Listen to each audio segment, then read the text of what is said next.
அன்புள்ள சகோதர சகோதரிகளே, நம் ஆண்டவராகிய இயேசு கிறிஸ்துவின் அருளும் கடவுளின் அன்பும் பரிசுத்த ஆவியானவரின் நட்புறவும் நம் அனைவரோடும் இருப்பதாக. நாம் இன்றைக்கு எடுத்திருக்கிற தியான பகுதி புனித மத்தேயு எழுதின நற்செய்தி 10ஆம் அதிகாரம் 26 முதல் 33 வரை உள்ள பகுதியின் சுருக்கம்.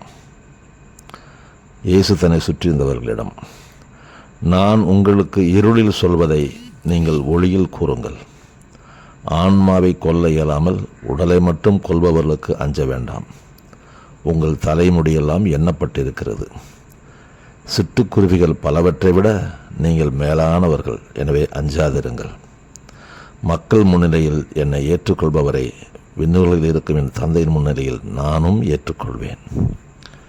எனக்கு அருமையானவர்களே, இந்த பகுதி நமக்கு 3 காரியங்களை கற்றுக் கொடுக்கிறதாக இருக்கிறது. முதலாவது, நாம் எப்படி இறை வார்த்தையில் உண்மையில் நிலைத்திருக்கிறவர்களாக இருக்க வேண்டும். கடவுளுக்கு பயப்பட வேண்டுமே தவிர உலகத்தில் மற்ற யாருக்கும் எதற்கும் பயப்படாது இருக்க வேண்டும் என்ற பாடத்தை ஆண்டவர் கற்றுக் கொடுக்கின்றார். இரண்டாவது பார்ப்போம் என்றால், கடவுள் எப்படியெல்லாம் நம்மை பராமரிக்கிறார் என்பதை குறித்து இந்த பகுதி கற்றுக் கொடுக்கிறதாக இருக்கிறது. மூன்றாவது, நாம் இப்படிப்பட்ட ஆண்டவருக்கு சாட்சிகளாக வாழ வேண்டும் என்று உணர்த்துகிறதாக இருக்கிறது. முதல் காரியம், சத்தியத்தில் உண்மையில் நிலைத்திருக்கிறவர்களாக இருக்க வேண்டும். இறை வார்த்தையில் நிலைத்திருக்கிறவர்களாக இருக்க வேண்டும். அப்படி நிலைத்திருந்தோம் என்றால் உலகத்தில் மனிதர்களுக்கு பயப்படாமல் உடலையும் ஆன்மாவையும் கொல்லவல்ல ஆண்டவருக்கு மட்டும்தான் நாம் பயப்படுவோம். நம்ம வாழ்வு எப்படி இருக்கும்னா, உண்மை உள்ளதும் நேர்மை உள்ளதுமானதாக இருக்கும்.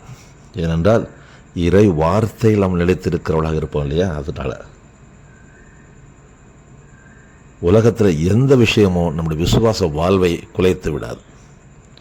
ஏனென்றால் இறை வார்த்தை நமக்கு கால்களில் தீபமும் பாதைக்கு வெளிச்சமுமாக இருக்கிறது. நாம் எப்பொழுதுமே இறைவனுடைய திருவுளத்தை செய்கிறவர்களாக இருப்போம்.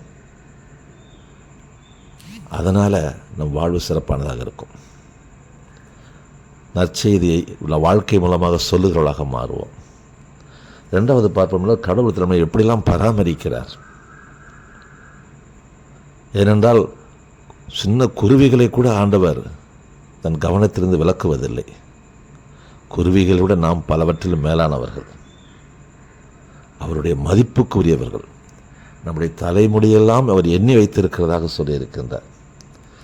நம் வாழ்க்கையில் நம்ம சூழல் எப்படி இருந்தாலும், கஷ்டம் இருந்தாலும் நஷ்டம் இருந்தாலும் வியாதி இருந்தாலும் போராட்டங்கள் இருந்தாலும் தோல்விகள் இருந்தாலும் கவலைகள் இருந்தாலும் எல்லாவித நிலைகளிலிருந்தும் ஆண்டவர் நம்மை சிறந்த படைப்பாக வைத்திருக்கிறபடினாலே ஆண்டவர் மீது நாம் எப்படி நம்பிக்கை வைக்கிறோம் என்பதை பொறுத்து அவருடைய பராமரிப்பு நம்மை பாதுகாக்கும். ஏனென்றால் திருப்பாடல் 91 பார்க்கிறோம், ஆண்டவர் சிறகுகளின் நிழலில் நம்மை கூட்டி சேர்க்கிறவராக இருக்கிறார். வலப்பக்கம் 1000 இடப்பக்கம் 10,000 விழுந்தாலும் எதுவும் நம்மை சேதப்படுத்தாதபடி பாதுகாக்கிறவராக இருக்கிறார். உன் கால் கல்லில் மோதாதபடி தன் தூதரை கொண்டு அவர்கள் உன் கால்களை தங்கள் கரங்கள் ஏந்தி கொள்கிற அளவுக்கு உன்னை பாதுகாத்து பராமரிக்கிறவராக இருக்கின்றார். அந்த ஆண்டவர் நம்மோடு இருக்கும்போது நாம் இன்னும் துணிச்சல் மிக்கவளாக வாழ வேண்டும் என்று கற்றுக் கொடுக்கின்றார். கடைசியாக, அவருக்கு நம்ம சாட்சியாக வாழணுமா. ஆண்டவருடைய போதனைக்கு ஏற்றபடி ஒரு வாழ்க்கை வாழ்ந்து அவருடைய கொள்கையில் நிலைத்திருந்து அவருடைய பாராட்டுக்கு உரியவர்களாக நாம் மாறி வாழ வேண்டும்.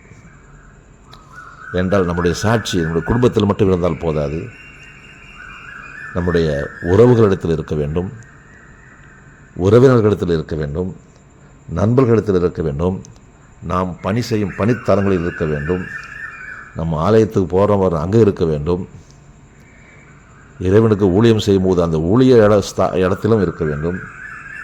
இப்படி நாம் எங்கெல்லாம் இயங்குகிறோமோ நம்முடைய அக்கம் பக்கத்து வாழ்கிற மக்கள் மத்தியிலும் இப்படி எல்லா இடத்திலும் நம்முடைய சாட்சி விளங்க வேண்டும். ஏனென்றால் சாட்சி விளங்க வேண்டும் வாழ்க்கை அமையும் பொழுது தான் அது கடவுளை மகிமைப்படுத்தும். இப்படிப்பட்ட ஒரு உயர்நிலை வாழ்வை நாம் அடைந்து வாழ வேண்டும் என்று ஆண்டவர் விரும்புகிறார். எனவே முதலாவதாக சத்திய உண்மை இறை வார்த்தை நிலைத்திருக்கிறவர்களாக, ஆண்டுடைய பராமரிப்பை உணர்ந்து வாழுகிறவர்களாக, இறைவனுடைய சாட்சிகளாக வாழ்வோம். ஆண்டவர் நம்மை ஆசீர்வதிப்பார். செய்வோமா? ஜெபிப்போம்.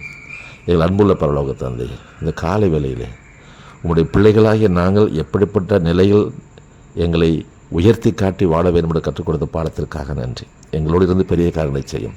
மீட்பராம் இயேசுவின் பெயரில் ஜெபிக்கிறோம் நல்ல பிதாவே, ஆமென். ஆண்டவர் நம் யாவரையும் ஆசீர்வதிப்பாராக. அன்புடன் விக்டர் பாக்கியம்.